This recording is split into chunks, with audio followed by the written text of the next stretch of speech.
মমতা ব্যানার্জি ডাকলেই যাব না, অভিষেকের সঙ্গে কথা বলবই না। মমতা ব্যানার্জি যদি কোনো কিছু প্রস্তাব দেয় বিবেচনায় রাখবো।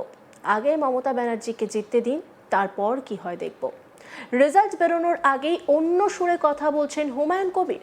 তিনি বলছেন অভিষেক ডাকলে যাবেন না, কিন্তু যদি মমতা ব্যানার্জি বলেন তাহলে তিনি ভেবে দেখবেন। আর তাতেই নতুন করে প্রশ্ন উঠতে শুরু করেছে, তাহলে কি তিনি ভোটের আগেই বুঝে গেছেন যে রেজাল্ট কি হতে চলেছে? বহরমপুরে বিস্ফোরক হুমায়ুন কবির। ত্রিশঙ্কু বিধানসভার ইঙ্গিত, শেষ পর্যন্ত তৃণমূলকে সমর্থনের সম্ভাবনা। বহরমপুরে সাংবাদিকদের মুখোমুখি হয়ে আম জনতা উন্নয়ন পার্টির চেয়ারম্যান হুমায়ুন কবির একাধিক বিস্ফোরক মন্তব্য করেন। তিনি স্পষ্ট জানিয়ে দেন, রাজ্যে কোনো দলই এককভাবে সংখ্যাগরিষ্ঠতা পাবে না বলেই তার ধারণা। তার মতে বিজেপি কিংবা তৃণমূল কেউই 148-এর গণ্ডি ছুঁতে পারবে না। ফলে তৈরি হবে ত্রিশঙ্কু পরিস্থিতি। আর সেই পরিস্থিতিতে রাজ্য রাজনীতির কেন্দ্রবিন্দুতে উঠে আসতে পারে তাঁর দল। হুমায়ুন বলেন, বিজেপিকে তো সাপোর্ট করবই না। তৃণমূল তো বারবার বলেছে আমি নাকি বিজেপির বি টিম। ওরা কোন টিম সেটা দেখি। সবাই ওয়েট করছে, আমিও ওয়েট করব। মমতা ব্যানার্জি ডাকলেই যাব না, অভিষেকের সঙ্গে কথাই বলবই না। মমতা ব্যানার্জি যদি কোনো কিছু প্রস্তাব দেয় বিবেচনায় রাখবো। আগে মমতা ব্যানার্জিকে জিততে দিন, তারপর কি হয় দেখব। কি বলছেন হুমায়ুন কবির, শুনব। বিধানসভা ভোটের 294টা আসনের রেজাল্ট যে হবে, কোনো দল, শাসক দল তৃণমূল বা বিরোধী দল বিজেপি, কেউই 148-এর ধারে কাছে পৌঁছাতে পারবে না। হ্যাং অ্যাসেম্বলি হবে, ত্রিশঙ্কু অ্যাসেম্বলি হবে। তারপরে রাজ্যপালের কাছে কে সংখ্যা দিয়ে সরকার গড়ার দাবি করবে, সেই সব খেলা আগামী দিন শুরু হবে মন্ডে বিকেল 4টের পর থেকে। আমার ভূমিকা আপাতত দৃষ্টিতে, আমি না বিজেপিকে সমর্থন দিতে যাব, না তৃণমূলকে সমর্থন দিতে যাব। আমি চেষ্টা করব তারা কোথায় করছে, তৃণমূলের সংখ্যা কার কাছে বিক্রি হচ্ছে, না তৃণমূল কাউকে 2021 সালের পর বিজেপির এমএলএদের কিনেছিল, তারা কিনছে। এই কিনা বেচাটা দেখব, তামাশা দেখব, এদের রাজনৈতিক শক্তি কার বেশি হবে, কে কিভাবে 148-এ পৌঁছানোর চেষ্টা করবে। এসব মুর্শিদাবাদের মাটিতে বসে বসে এসব দেখব নিশ্চয়। সাপোর্ট করার ব্যাপারে প্রশ্নই আসে না, বললাম তো। যদি বিজেপিকে তো সাপোর্ট করবই না। এবার তৃণমূল বারবার বলেছে আমি নাকি বিজেপির বি টিম। ওরা কোন টিম সেটা ওরা দেখি, ওয়েট করুন। সবাই ওয়েট করছে, আমিও ওয়েট করব। তারপরে মমতা ব্যানার্জিকে ডাকলেই যাব না, অভিষেকের সাথে তো কথাই বলবো না। তো মমতা ব্যানার্জি যদি কোনো কিছু প্রস্তাব দেয় বিবেচনা রাখবে। আগে মমতা ব্যানার্জিকে জিততে দিন, তারপরে তার কি পরিস্থিতি হয়। হুমায়ুন কবির আরও বলেন, এখানকার প্রশাসন, বিশেষ করে অ্যাডিশনাল এসপি মজিদ খান তৃণমূলের দালালি করছিলেন। প্রায় 2 বছর এখানে আছেন, পুরো তৃণমূলের দালাল একটা। মুর্শিদাবাদের একেবারেই যোগ্য অফিসার নন। 2টো বুথে আমার এজেন্টকে বসতে দেয়নি। আমার যে সংখ্যা তার উপর রাজ্য সরকারকে নির্ভর করতে পারবে। মমতা ব্যানার্জি নিজের পায়ে নিজেই কুড়ুল মেরেছেন। কি বলছেন হুমায়ুন কবির, শুনব।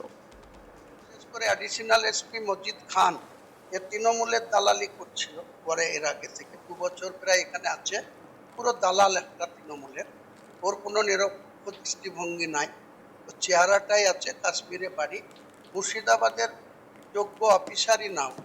ওখানে আমি বুথে গিয়েছি, আমার 2টো বুথ শিবনগর, সেই 2টো বুথে আমার এজেন্ট বসতে দেয়নি। আমি সেখানে এজেন্টদের বসিয়ে দিয়েছি, ভদ্রভাবে সেখান থেকে বেরিয়ে আসছি। তাহলে 100 জন লোককে ওখানে জমায়েত হতে কেন দিল 20 মিটারের মধ্যে, যেখানে 100 মিটারের বাইরে থাকার কথা? 5 জনের বেশি জমায়েত ভোটের দিনে বন্ধ থাকে, 144 থাকে, কোথাও 5 জনের বেশি লোক জমায়েত হয় না। সেখানে মজিদ খানের নেতৃত্বে থানার একটা একাংশ অফিসারদের সাহায্যে সে এত বড় দাদাগিরি করলো ও কত বড় দাদার মজিদ খান কত বড় দাদা 4 তারিখের পরে এদের সাথে হিসেব করবো। বললাম তো আমি সংখ্যা বলবো না, আমার যে সংখ্যা আসবে সেই সংখ্যার উপরে রাজ্য সরকারকে নির্ভর করতে হবে।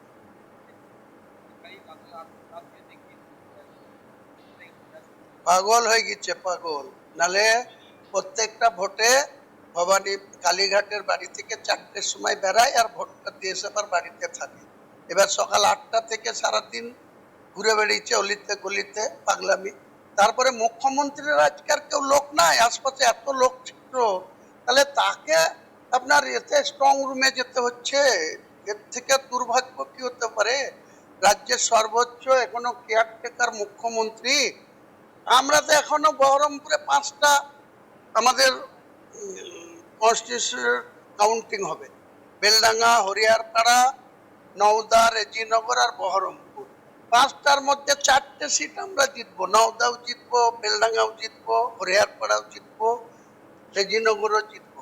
4টে সিট জিতবো। এখনো হুমায়ুন কবির ওখানে বহরমপুরে এসছে স্ট্রং রুমে যাই, দরকার নাই, কারণ আধিকারিকরা ত্রিবলাই ওখানে স্ট্রং সিকিউরিটি আছে, সেই সিকিউরিটিরা স্ট্রং রুম আগলাচ্ছে, স্ট্রং রুম সিল করা আছে, স্ট্রং রুমে সিসি ক্যামেরা লাগানো আছে। ওখানে বাইরে গিয়ে ধর্ণা দিয়ে বাজার গরম করার কি দরকার?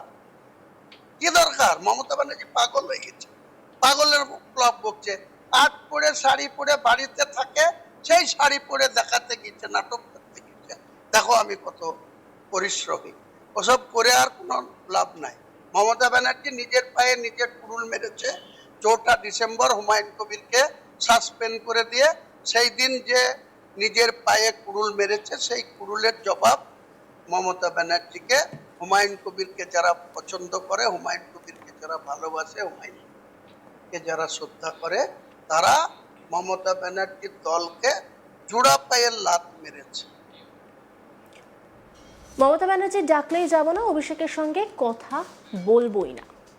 মমতা ব্যানার্জি যদি কোনো কিছু প্রস্তাব দেয় বিবেচনায় রাখবো, আগে মমতা ব্যানার্জিকে জিততে দিন, তারপর কি হয় দেখব। রেজাল্ট বেরোনোর আগেই অন্য সুরে কথা বলছেন হুমায়ুন কবির। কি বলছেন তিনি শুনুন। বিধানসভা ভোটের 294টা আসনের রেজাল্ট যে হবে, কোনো দল, শাসক দল তৃণমূল বা বিরোধী দল বিজেপি, কেউই 148-এর ধারে কাছে পৌঁছাতে পারবে না। হ্যাং অ্যাসেম্বলি হবে, ত্রিশঙ্কু অ্যাসেম্বলি হবে। তারপরে রাজ্যপালের কাছে কে সংখ্যা দিয়ে সরকার গড়ার দাবি করবে, সেই সব খেলা আগামী দিন শুরু হবে, মন্ডে বিকেল 4টের পর থেকে।